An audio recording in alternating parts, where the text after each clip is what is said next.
Okay, welcome everybody to the Monday, March 4th, 2024 Planning and Land Use Committee meeting.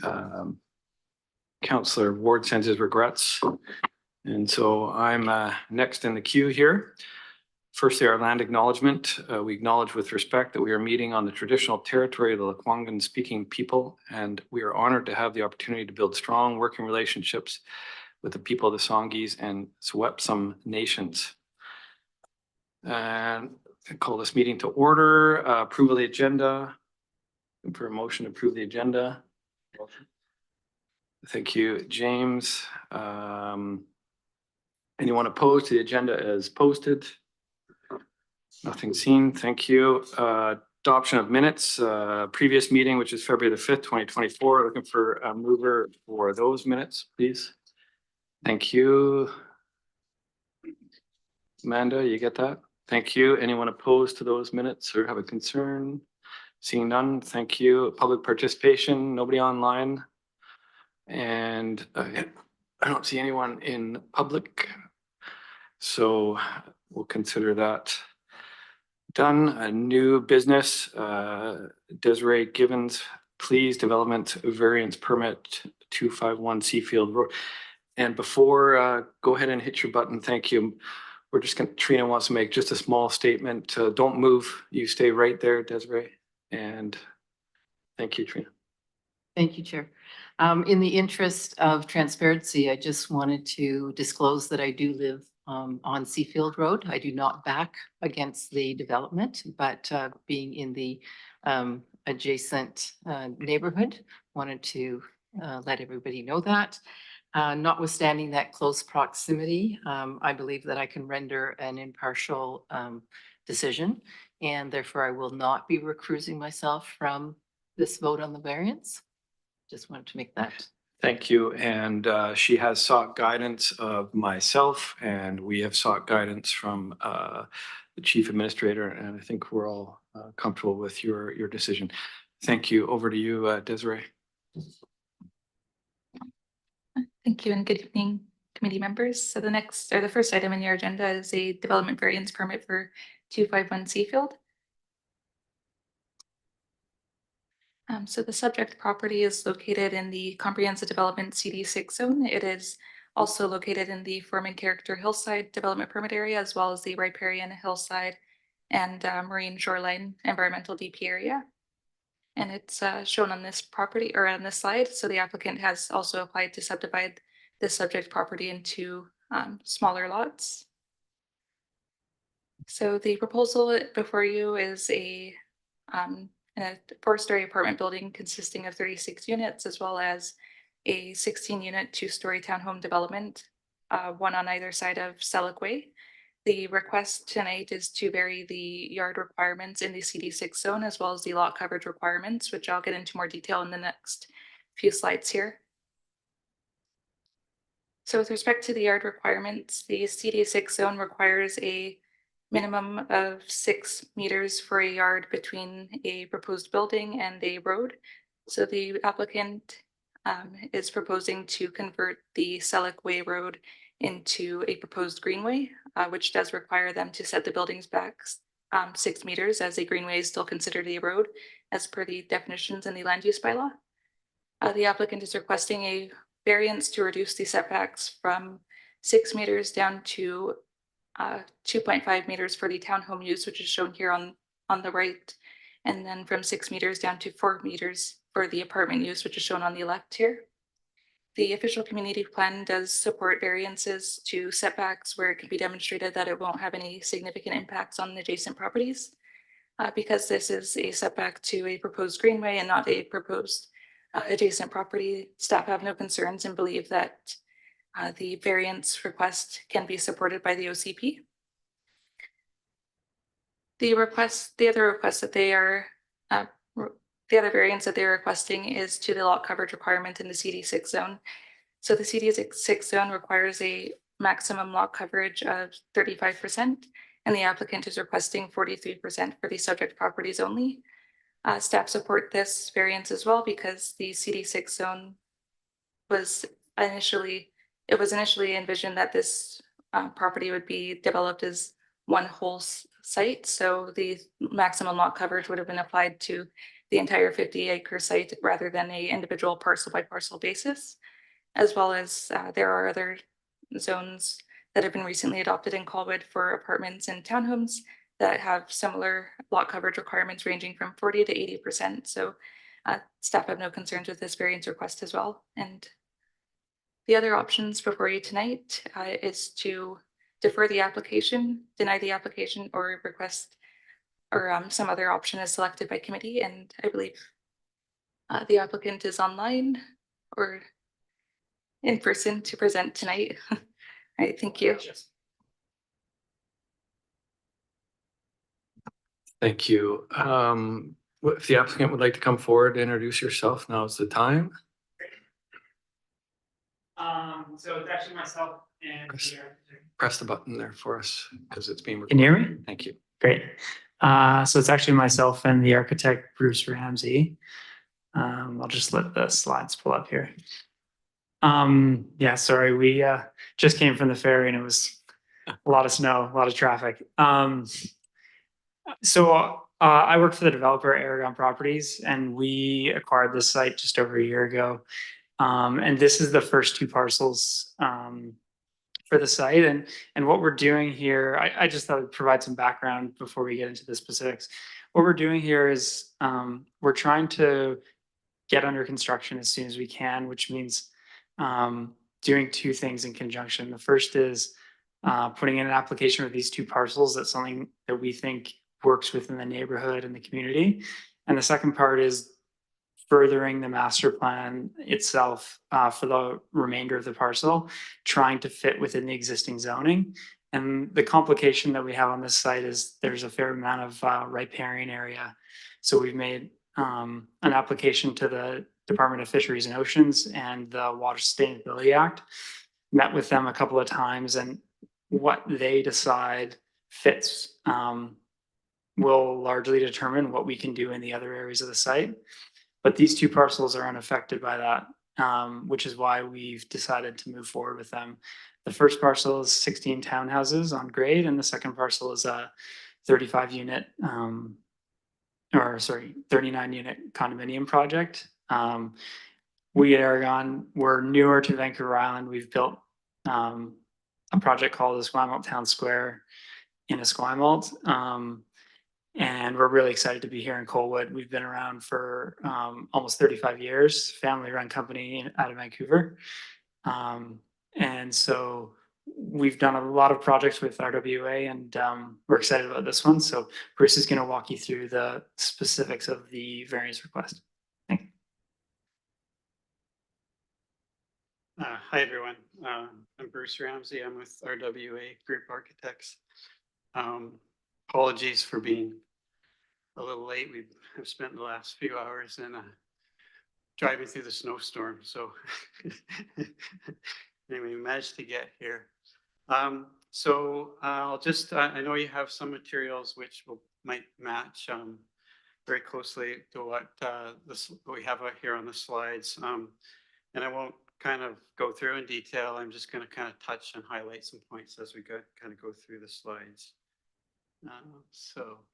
So we're basically asking for two variances. One has to do with setbacks, building setbacks from a greenway. And the other is a request to increase the lot coverage.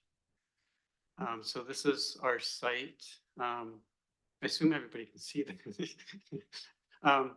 So here's our site in red, the Two Waters site. We're sort of bounded by Lagoon Road and Heatherbell on the west side and Seafield on the north side. There's 4 existing buildings, apartments on the site, which are kind of shown in the gray. Do I have a pointer here? Yeah. Oh, maybe it doesn't work. Oh, you won't be able to see. Okay. And shown in gray on the site there, and then the sites in the 1 and 2, the sites in red are the first phase of our development. We're calling parcels 1 and parcel 2. And then the little dashed line just below the 2 is where we have a new proposed road. And just briefly, some policy context. So there's sort of two main policy documents that are kind of cover the entire two-water site. And that's the Ocean Grove Area Plan and the OCP and bylaw 1564, which is the CD6 zoning. With regards to setbacks, most of the setbacks on the site have to do with the surrounding property lines and setbacks from those. And then on the site itself, there's a kind of a table of building separation. So minimum spaces between buildings and minimum spaces between different building types. And kind of one of the things, so there's sort of this underlying idea with the current zoning in place that there's kind of like one site and a master plan and kind of not individual parcels. And so Aragon and our team have a different approach to future development, and that's to kind of take smaller chunks of the site and develop it incrementally, and dedicate the roads and that sort of thing. But there's some advantages to that, but one of the advantages of that is that you can kind of tailor your development to the current market conditions as you move along. And then here's another little piece of the zoning requirements. So just item number 3 is the one I want to point out here, and that says yards shall be provided of not less than 6 meters from any other dedicated highway in the CD6 zone. Highway interpreted as roadway, so that basically tells us that we have 6 meter setbacks from our road dedications. And so getting to the first question with regards to the greenway setbacks, this plan here, you can kind of see parcel 1 on the brown on the right side and parcel 2 on the left.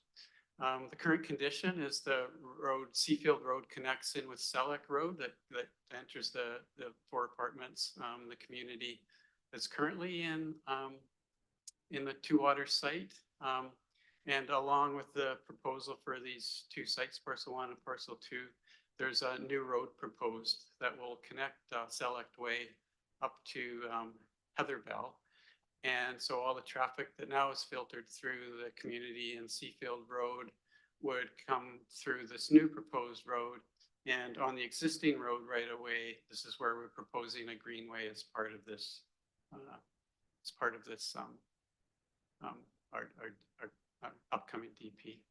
So this is our proposed site plan. Just briefly, parcel 1 is 16 2-story townhouses. All these townhouses face their adjacent streets. So the ones on the south face Select Way with front doors on Select Way. The ones on the north side will face Seafield Road. And there's 3 townhouses on the west side, which will have front doors off of this new greenway that we're proposing. The greenway is a pedestrian greenway and closed to traffic. And then on the other side is our parcel 2, which is a 4-story apartment, which will have 39 units. And our lobby will be on the corner of the building here in blue, facing this new connector road. It's labeled Road A right now, and also facing this new greenway. And here's just really a concept landscape plan, which is under development, but just to say that the vision for this greenway is it's pedestrian only.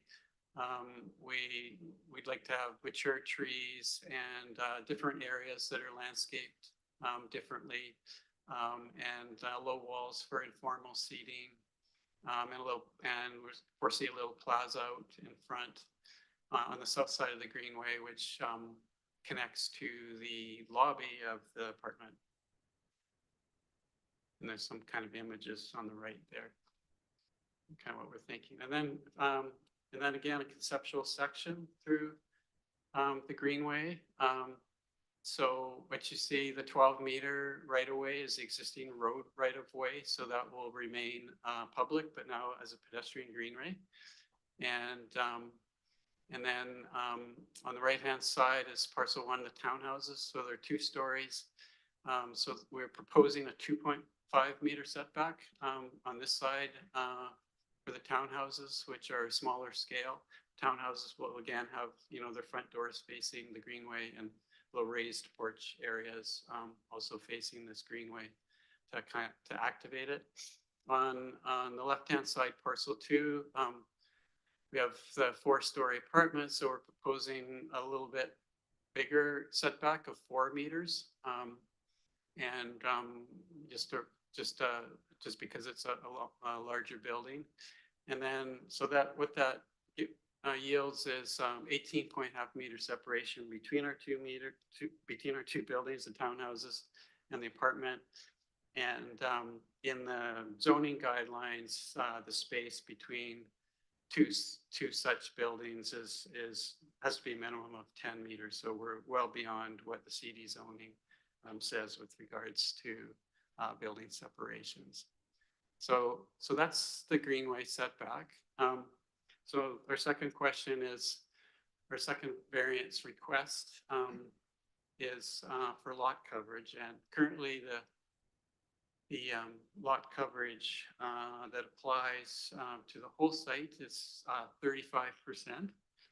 And the definition of lot coverage, so it says a horizontal area within the vertical projection of the outmost walls of the buildings and structures on a lot, expressed as a percentage of lot area. So it's the and structures, which we have come to understand include such things as detached garages, kind of areas, large areas of shelter at entries, porches and balconies. So it's kind of these, so part of the reason for this request is it's these elements that we think are important to this project. So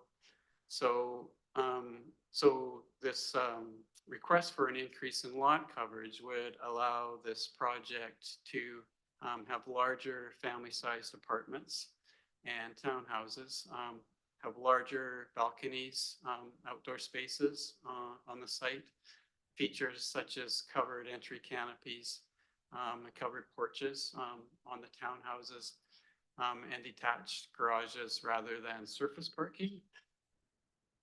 And here's just some images of townhouses, precedent images, and just to kind of give a flavor of, what balconies and porches and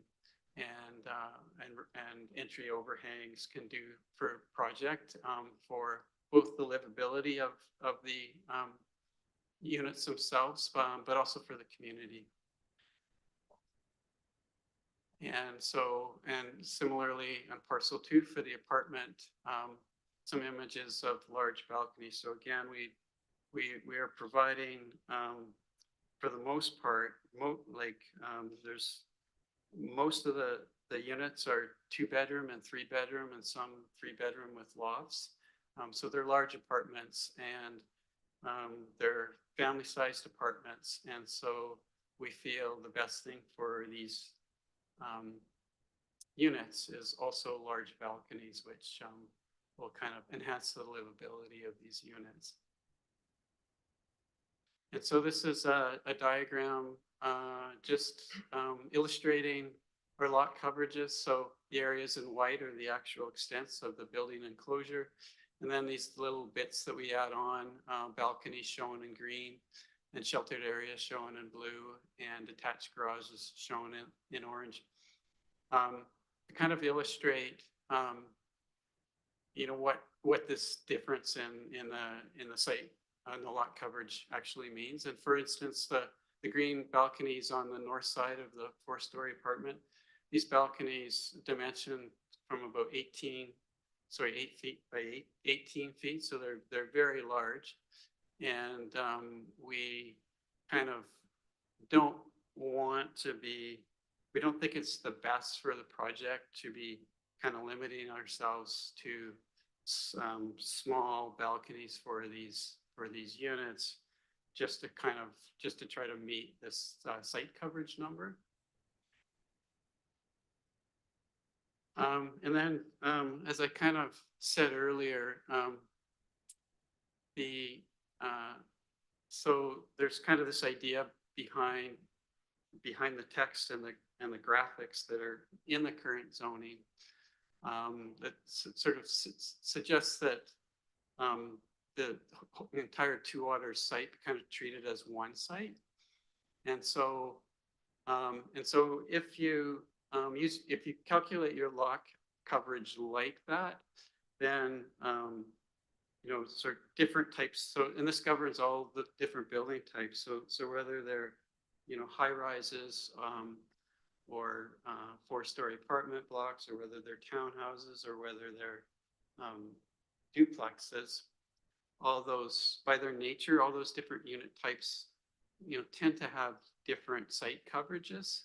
So there's kind of, so there's this 35% kind of applies across the board. So just this last diagram here is just an illustration to sort of show that, you know, if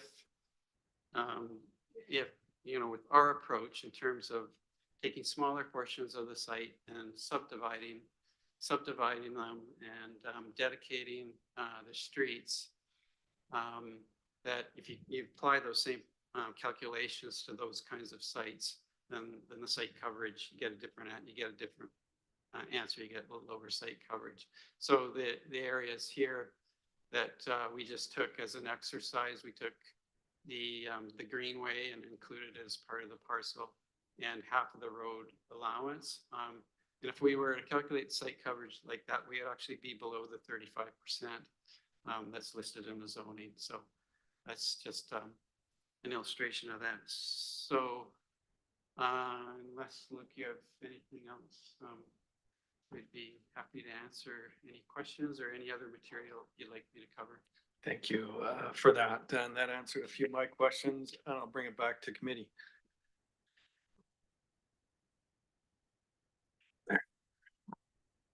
Michael.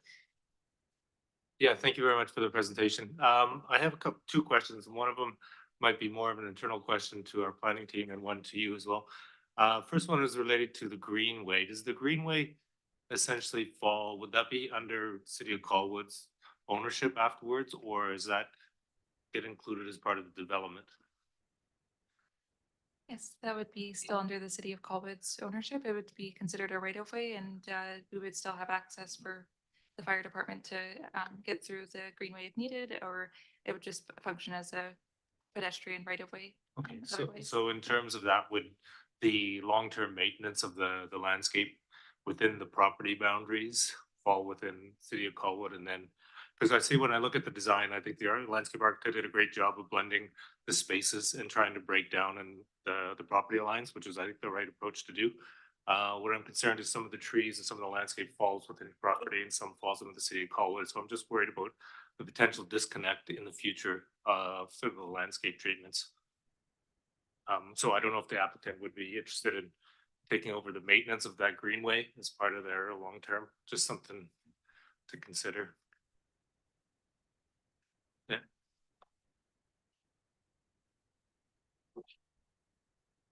Yeah, so the reason for the greenway, well, I guess you're not asking about the reasons for it, but if the maintenance, how it's gonna be done. We actually asked early on if the city would be interested in giving us the road. Right. And the answer was the complicated steps in order to like dispose or I'm not sure the correct terminology, but removing the rights from the city and then taking over ownership of that is quite complicated, and we'd have to offer some compensation. So what we're planning on is just proposing something and then leaving it up to the discretion of the landscape team at the city and having them tell us, oh, we like the plan, or these are too high maintenance, or we'd like you to change it like this or like that.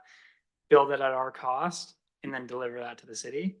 And they maintain it as anything else. If you want to have more of a delineation between private and public property, we can do that, but Actually, I'm thinking the opposite. I'd rather see it as one unified space, to be honest. Yeah. I mean, ultimately, these are all gonna be stratified homes. And so the maintenance of that, those costs are gonna be passed on to future homeowners. Yeah. And so it's not really in our best interest to oblige them with costs of the city if you have a public right of way. At the, like in Esquimalt Town Square that we did, we built City Plaza around Esquimalt City Hall.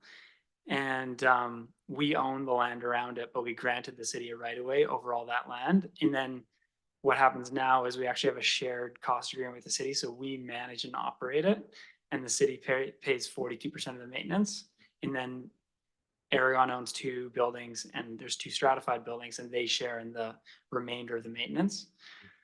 So we've done it before, but it is quite costly, and just it takes time to manage the whole thing. Yeah. And given the, I think simplicity here is good. So we prefer not to take on the maintenance of it. Okay. I do see a slight concern down the road with just how this whole thing kind of looks. And from a landscape architect point of view, what I wouldn't want to see is a defined line between your property and then, 10 years later when the city takes over, and you can clearly see that there's a bit of a difference. So that's where my point of view is coming from. Yeah, absolutely. The second common question I had was regarding the frontage on the buildings themselves. Is there any, like in one of the character images you showed, there is some frontage and some building walls along the greenway for the townhomes. I'm assuming there's no fences or there's nothing planned in there to make that greenway feel smaller. On the townhome side, we've been talking about doing like a low picket fence to Right. try and delineate like, To boundary. yeah, like your front yard from just like the public right of way. Yeah. I think it goes both ways. Like you don't want the public coming on private lands, and you don't want them like building out their yard so far that they're taking a piece of the greenway and you're left with just a path. I hear you, but then I think that image that you showed you isn't exactly what will be built then. That's my concern. Like, I think that your concept and your vision is right, and you're Right. worried about the execution. Yeah, I guess the devil being in the details, like really making the city's landscape department have some input into that and make our development permit has been approved, obviously. So making it subject to certain things that they want to see. The images that you saw on the screen, Bruce and his team put together, but we're working with Murdoch DeCreef, which is a local architect, landscape architect. We've done a lot of work with them. And so what it ultimately could be is the possibilities are completely open. So I think you're on the right track, so I'm not asking you to change it. I'm just worried about long-term. yeah, and maybe Desiree can speak to the mechanism for making sure that that gets carried through. Thank you.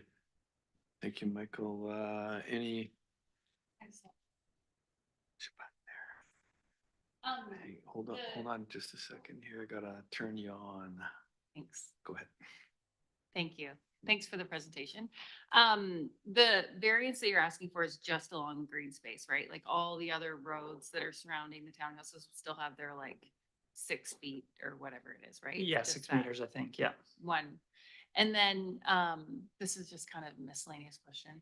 So the green space is just made there and you're making the people's yards smaller, thinking that the thought is that the green space will just be more appealing to people and there'll be benches there? Yeah, so currently, um, I don't have the slide up, but there's actually a road that goes through there. And it's originally in the master plan, there was always intended to be this road built that we're gonna build as part of this phase that connects right Right. to Heatherbell. In the interim, I think maybe for cost saving measures or something, they pulled a road off of Seafield, which is kind of like a smaller neighborhood road, and made a connection in there, so they didn't have to build all the infrastructure of a new road. And so we're proposing closing down that road Mhm. and opening up this new road. And so because it's public road and we're closing it down, it's city's property. So we're not Okay. proposing building any of the yards onto that existing road. Just their property would stop at the current property line, and then just giving a landscape treatment to that current road to make it just a walkable, pedestrian friendly. Right. So if we said, no, we don't want you to do that, we want to keep the 6 on Yep. both sides. Yep. Then you're just gonna have a smaller green space, is that, or is it just a path, or? Yeah, ultimately, what would happen on the townhouse side is we would lose a couple of townhouses. We'd have to push the whole site back, because trying to keep a row like that setback it just becomes quite large. Right, And then likewise on the other side, again, we'd probably lose a couple of condos because you just take it out of the middle of the building. right. Yep. So, and that's the front of the townhouses that you're building? I'm just thinking like if I was gonna buy a townhouse, Mhm. like that seems like a small, it feels like the area is really small. Like, so is that the front? You mean like a front yard? Yeah, Yeah. like, is it the front yard that's the front door that's going on the greenway, right? Yeah, so the townhouses face actually, I'm not sure if we can pull it up, but all, Amanda, can we have that image put back up? Because Yeah, there you go. I perfect. think it fronts So- on the Selleck there. right now there's 3 blocks of townhouses and they all have their front doors facing different streets. So the 3 that face the greenway have their front doors facing that greenway. The 3 that face Seafield have their front doors and likewise to Selleck. So you can see that on Seafield Road and Selleck Way, their front face of their building is a little further from the property line than the front face of the building of those 3 townhouses that face the greenway. So really, yes, the 3 townhouses that face the greenway are gonna have smaller front yards, if that answers your question. Okay, just wondering. Thanks. And that apartment block faces Selleck Way, is that correct? Yes, Yeah, okay, it's gonna have the intention is those ground floor units to also have kind of a similar type front door treatment. So the people who live there, if they have a dog or whatever, there'll be a pathway at the rear of the property that they can exit out to the greenway and a pathway at the front that they can come out to the street. And it's just this kind of, like engage the street mentality where you're trying to bring people's front doors, eyes on the street, friendly neighbors, instead of just have everybody always use the parking garage and take the elevator up to the building. Ooh. Kathy, sorry, that's Kathy. Comment in support of the greenway, actually, I've seen Hang on just a second for me, Trina, sorry. You press your button again for me, please, thanks. Try that. There we go. Hang on for just a sec, Kathleen, sorry. I'm fine if So- Trina goes. What do you hit your mic and turn it off and then we'll start over, thank you. You okay?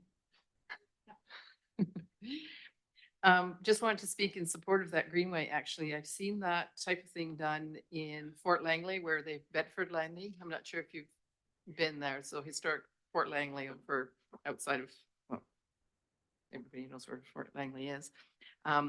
they have very similar, and what it does is those townhouses end up, their actual yards technically are smaller, but they do face what's like a park-like area, and it does very much make it seem like a very walkable, friendly community. If there was a community that I would want to live in, you know, over in the Vancouver area, it actually would be Bedford Landing. It's along the Fraser River. And I see this being a very similar sort of feel to it. And actually, I believe the whole development will end up being that way. So just wanted to, you know, there are concerns when you have residences as close to a public areas like that, but having seen it done successfully, I highly support it. Yeah, thanks. We actually, with RWA, developed a 42-acre master plan in New Westminster, and it's along the river as well. And we use this same treatment in a number of areas. We didn't have to close down a city road to do it because it was a master plan, but again, it was very successful. I think we started construction in 2005, and we just this last summer finished the last building. So it was like a 19-year build out. And one thing that Aragon does, and I would say about 90% of our homes, is we build first and then we sell. Yep. And the reason is usually because, well, we think that it delivers a bit of a better product. We like to do unique buildings, and you don't really get a sense of something that's unique or special from a photo or from a rendering from a sales center. So when people go in and see the homes, they're like, oh, wow, this is great. And it means that people are going to be living there instead of just getting investors into the building, which is a positive. But it also means that details like this have to be finished and done well, or else people won't buy it. So, you know, we kind of stick our neck out there, building things that maybe people won't like because they think it's a little too small, but we think it's a real benefit. Yeah. And just to give an indication of that space, you can actually drive a fire truck through there. It is an emergency access lane, correct? Yep. So, I mean, the 4-meter hard surface walkway there will function as the road to bring in those emergency vehicles. Yeah, it'd have removable bollards, Yeah. and presumably at the discretion of the city, you know, you could even have them removable if there was some sort of emergency where people had to have a second access out that road. Like a tsunami warning there that everybody had. Yeah, to- yeah, exactly. Exactly. Thank you.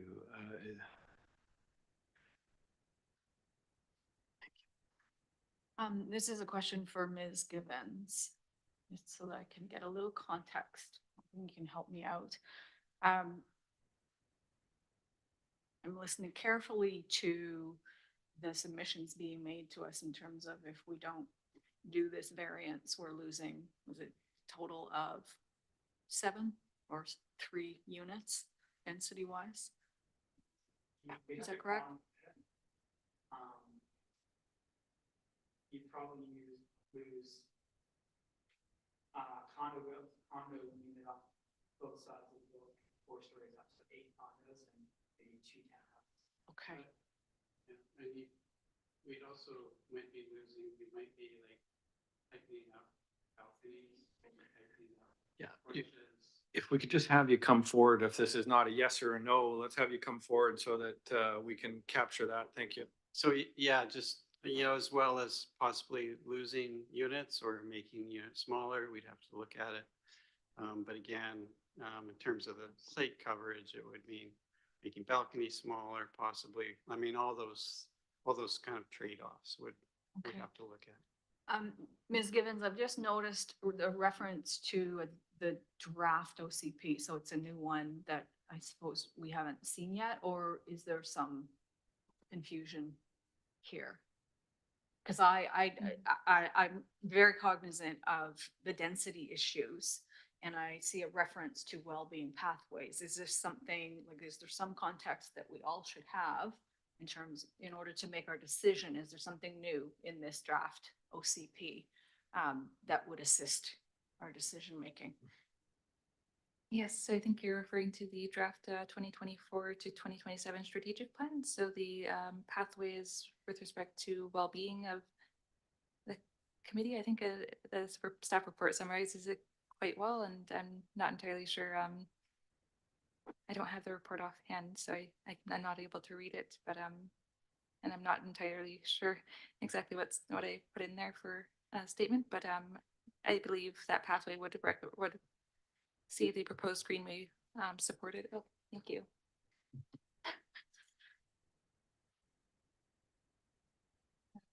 So,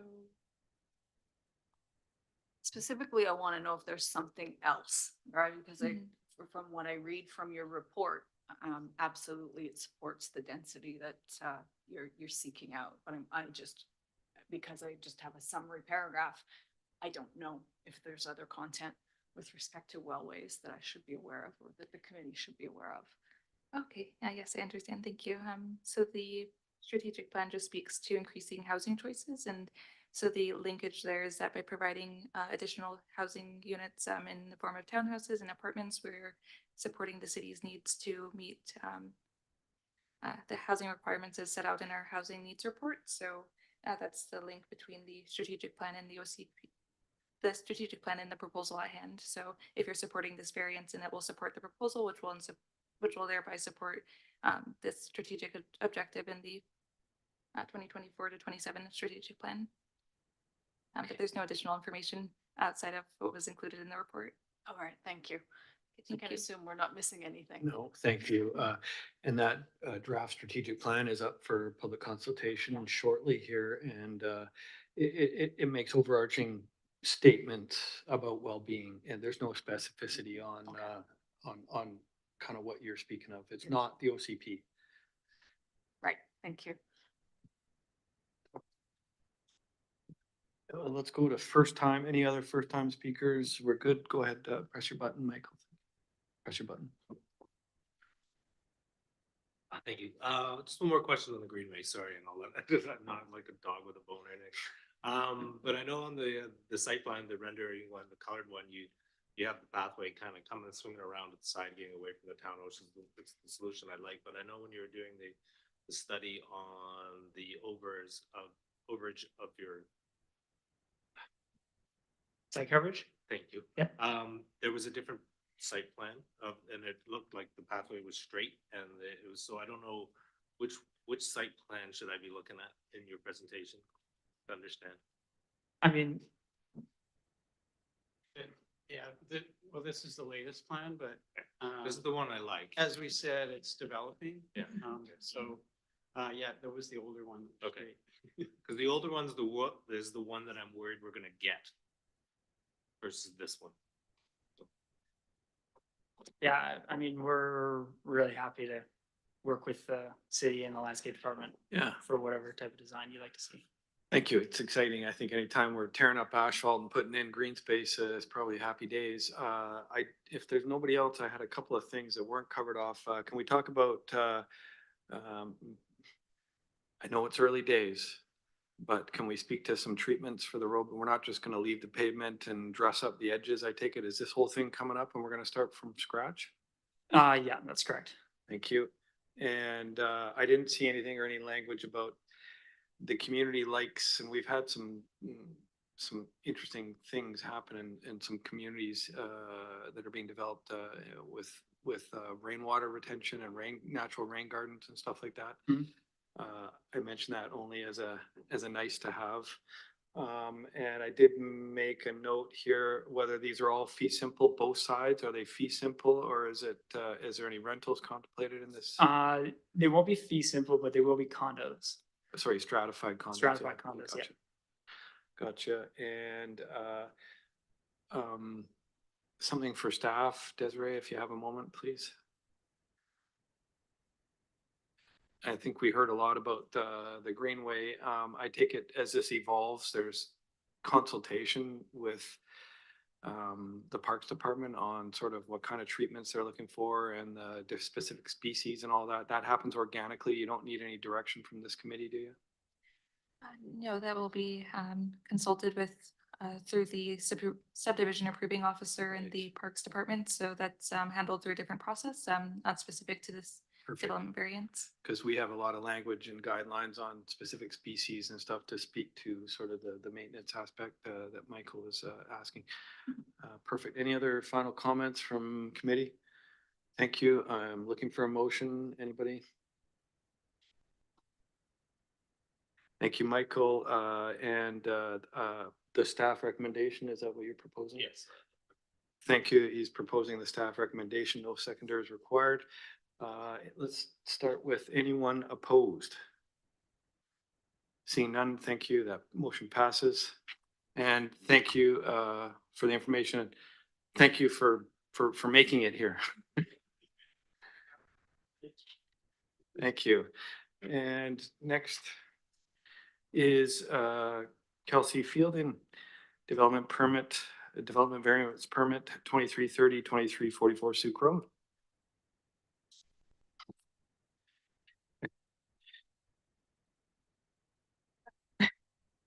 Thank you. Yes, so agenda item 5.2 is variance permit for 2330 and 2344 Sooke Road.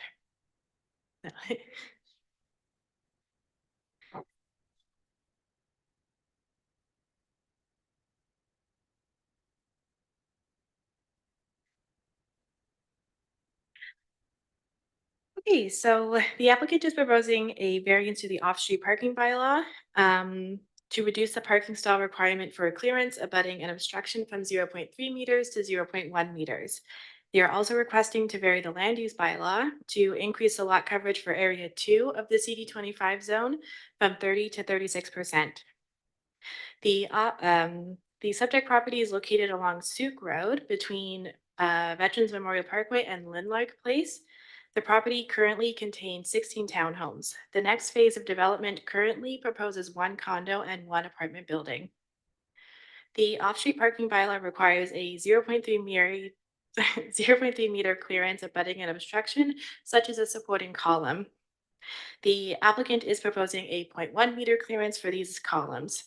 The variance will affect 15 of the 51 stalls for the condo development, which is approximately 30% of the stalls for just the condo. The CD25 zone divides the property into Area 1 and Area 2 to regulate a multi-phase development. Both areas are permitted a maximum lot coverage of 30%. As part of the subdivision process of the townhomes, in Area 1, the lot lines were amended, which reallocated the lot sizes of approximately 1,000 square meters on each side. The applicant is requesting to increase the maximum lot coverage to 36% for the proposed condo and apartment development in Area 2. So a sign has been posted on site and notification cards will be sent to properties within 75 meters of the property. So committee may wish to consider recommending the staff recommendation, which is to approve the variances.